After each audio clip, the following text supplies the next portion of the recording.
Om Swastiastu.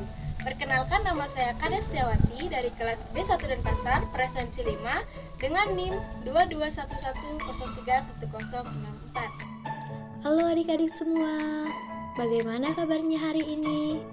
Mari kita belajar bab 7 kelas 4 yang bertema bagaimana mendapatkan semua keperluan kita dengan topik bagaimana aku memenuhi kebutuhanku, dan dengan subtopik sejak kapan uang dijadikan sebagai alat tukar, apa nilai dan fungsi uang dalam jual beli, dan apa jenis uang yang digunakan dalam kegiatan jual beli. Apakah adik-adik ada yang tahu? Mari kita simak penjelasan video berikut ini.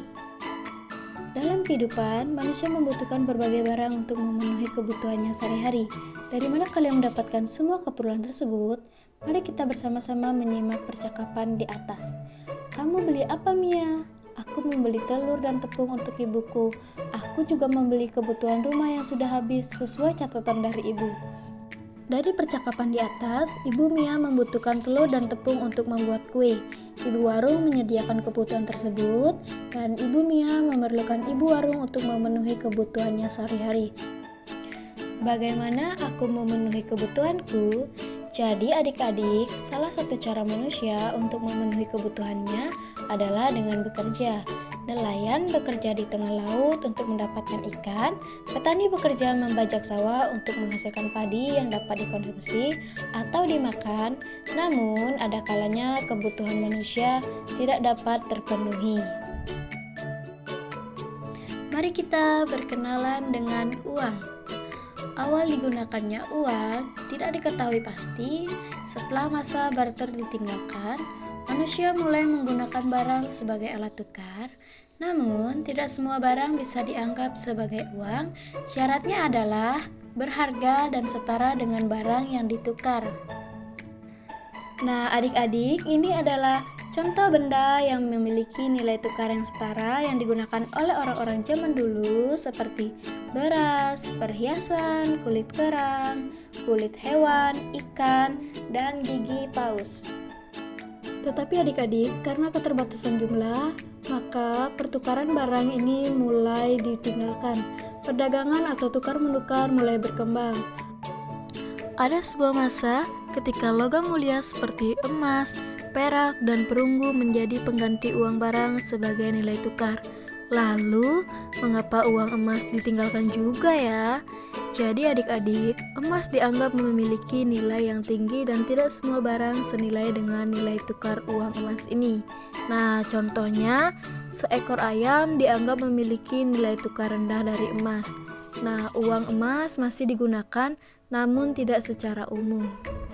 Jadi adik-adik, dari penjelasan sebelumnya dapat terlihat bahwa uang berfungsi sebagai alat tukar.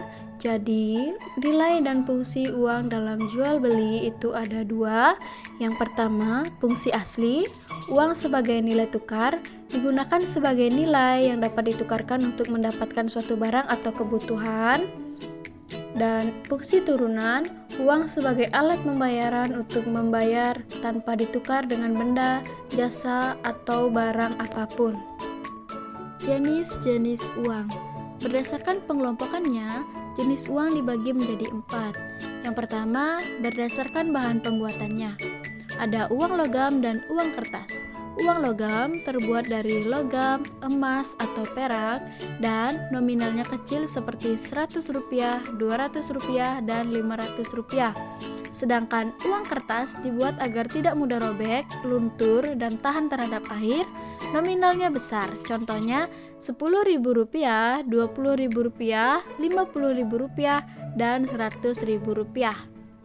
Yang kedua, jenis-jenis uang berdasarkan nilai. Ada dua, yaitu bernilai penuh dan tidak bersifat penuh.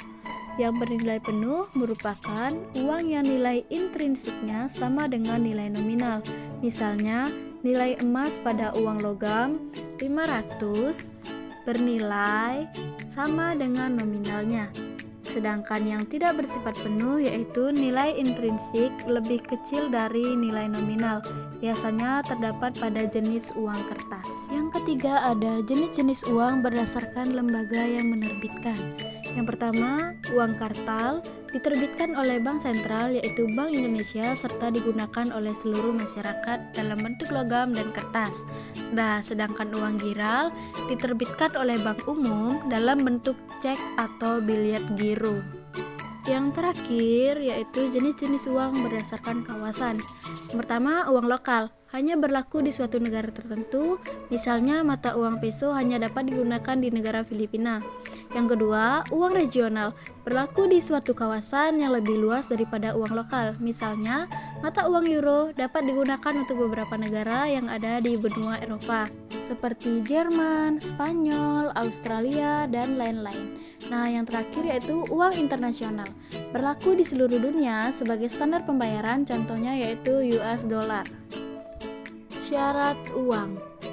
Uang yang disepakati oleh masyarakat harus memenuhi syarat. Yang pertama, diterima secara umum, yakni kegunaannya harus diterima sebagai alat tukar, penimbun kekayaan, atau pembayaran hutang. Yang kedua, ada jaminan, artinya harus dijamin pemerintah sehingga penggunaannya untuk berbagai keperluan dapat dipercayai oleh masyarakat. Yang ketiga, nilainya stabil, artinya tidak naik turun, agar orang bersedia menjadikannya sebagai alat tukar. Yang keempat, mudah disimpan, yaitu bentuk fisik uang tidak terlalu besar atau membutuhkan tempat penyimpanan yang besar. Selain mudah disimpan, uang harus mudah dibawa, agar bisa dipindah alihkan dan tidak menyulitkan pengguna untuk membawanya bepergian. Yang kelima, tidak mudah rusak, agar dapat digunakan atau tahan untuk jangka waktu yang lama. Dan yang terakhir, mudah dibagi, yaitu memiliki pecahan nominal yang senilai dan dapat dibagi. Contohnya, uang 100.000 dapat dipecah menjadi 2 lembar, yaitu uang 50.000 atau 1 lembar uang 50.000, 2 lembar uang 20.000, dan 1 lembar uang 10.000. Fungsi pecahan nominal ini untuk memudahkan pengembalian uang dalam suatu transaksi. Nah, jadi adik-adik, itu tadi adalah materi mengenai bagaimana aku memenuhi kebutuhanku. Terima kasih sudah mengikuti pembelajaran kakak pada hari ini. Sampai jumpa lagi. Bye-bye.